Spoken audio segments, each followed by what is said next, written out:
ไปเลยไปทางนั้นผมอยู่ตรงเนี้ยถูกแล้วบ้านคนเต็มเลยล่ะครับพิกิตครับ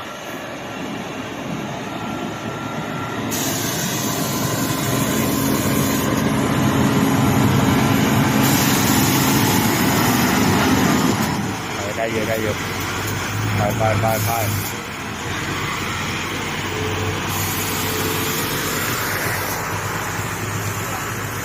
จะรูดถอนนี่ แม่ไปนอก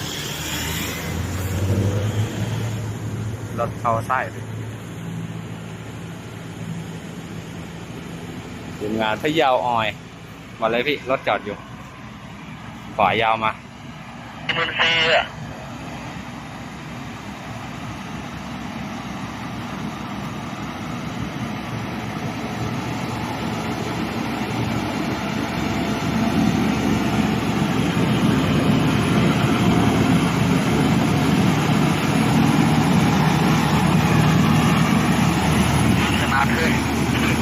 พิระไม่ถอนเราไม่ได้พิระ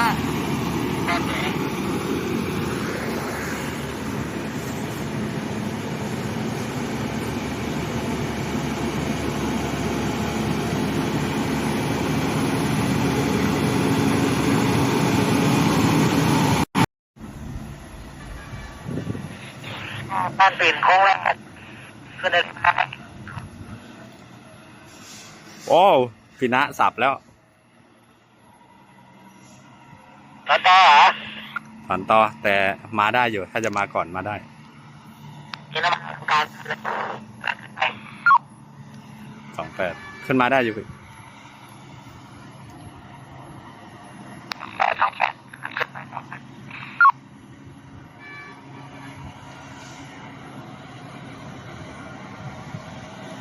ยกล้อเลยออกตัว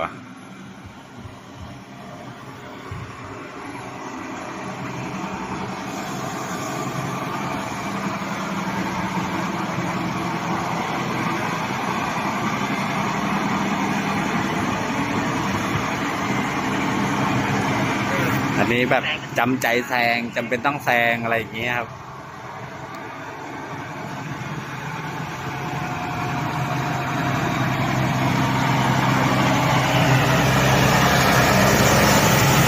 มันจำเป็นต้องแซงอ่ะเนาะ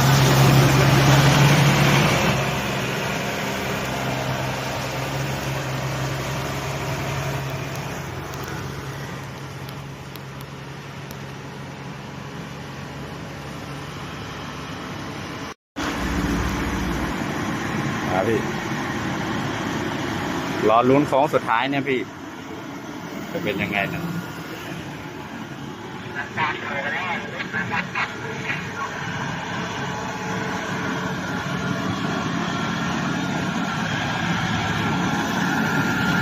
มาแล้ว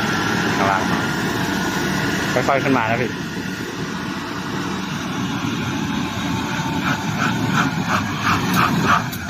เอาอีกแล้วเอาอีกแล้ว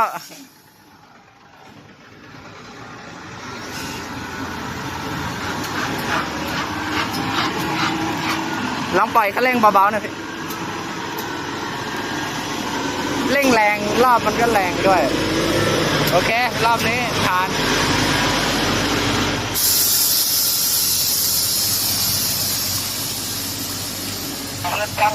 มันเลยหลุดแล้ว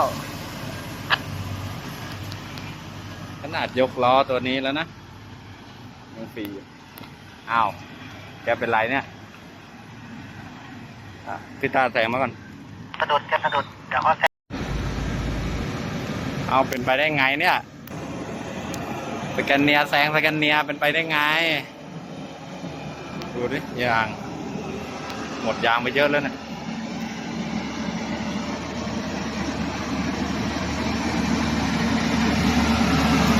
ไปดูกันกัน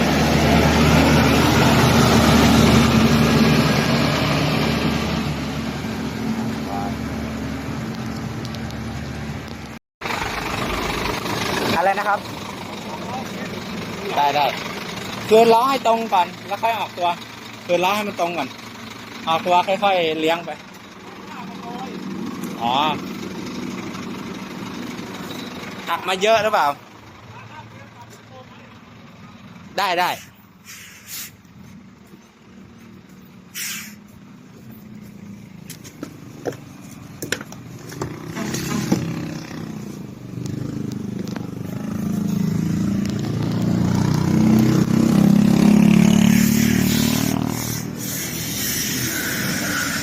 เอาเลย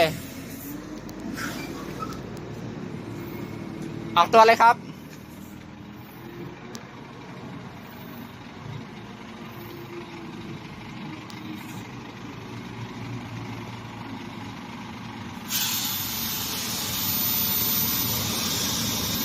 น่าได้แล้วล่ะ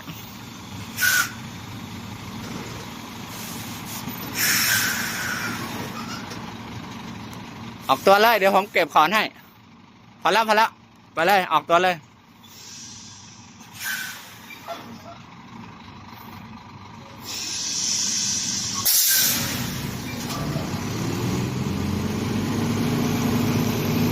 ไป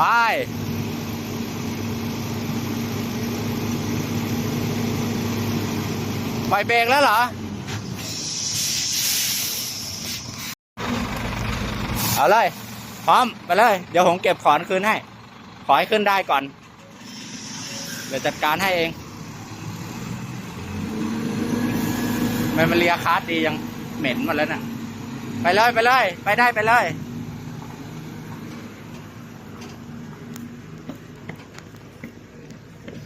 ล้อหน้ามันก็ยังลอยเก็บขึ้นขึ้นไปแล้วครับ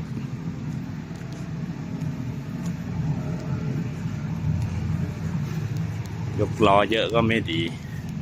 ไม่เข้าโค้ง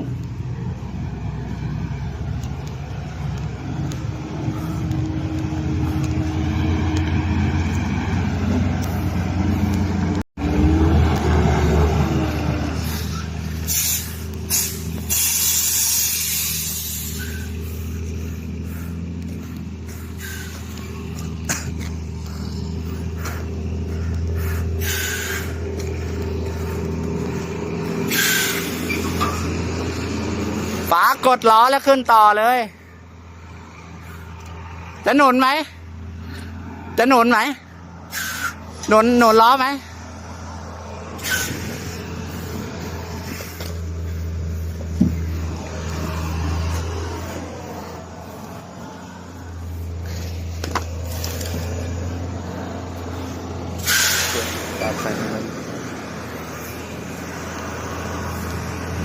เดี๋ยวก่อนรอพี่เคผ่านกัน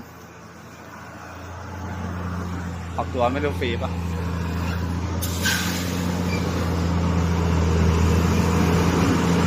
ฟรี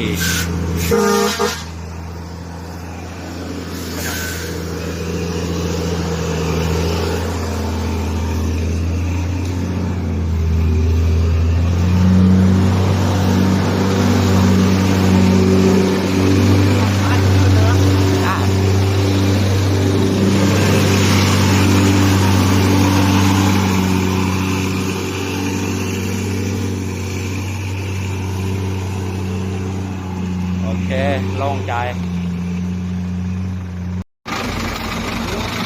หนุนล้อไว้แล้วเอาเลย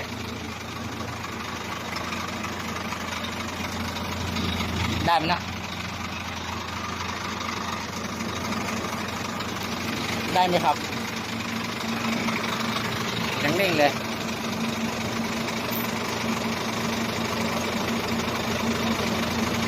ไม่เลยยังนิ่งอยู่เหมือนเดิมอ่ะ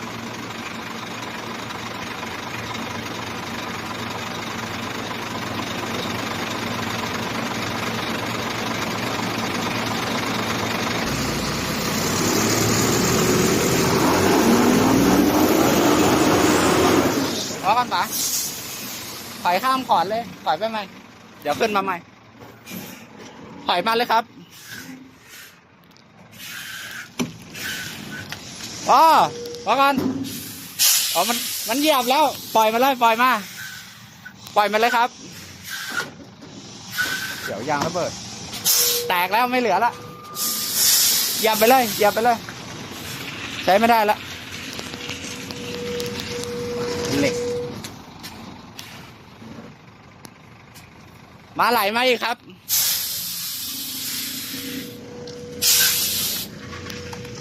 เนี่ยพังหมดแล้วเป็นเหล็กเลยเดี๋ยวเหยียบยางแตก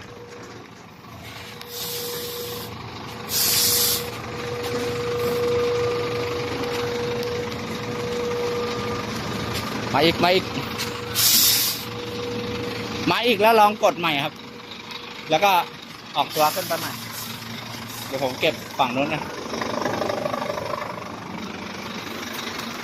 พังแล้วแตกแล้วใช้ไม่ได้นั่นหน่อยเดียวเองนะ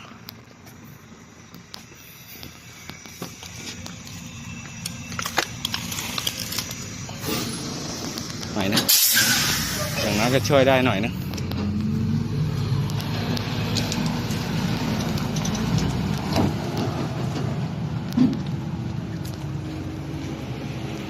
ได้ไหมได้เถอะ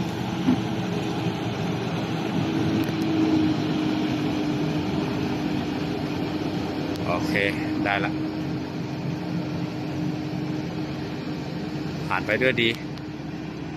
พังหมดไม่รู้จะใช้ได้แต่นะเหลือดีอยู่นั่นนะพอได้หนุน โอเคครับผ่านหมดแล้วพันสุดท้ายนะครับ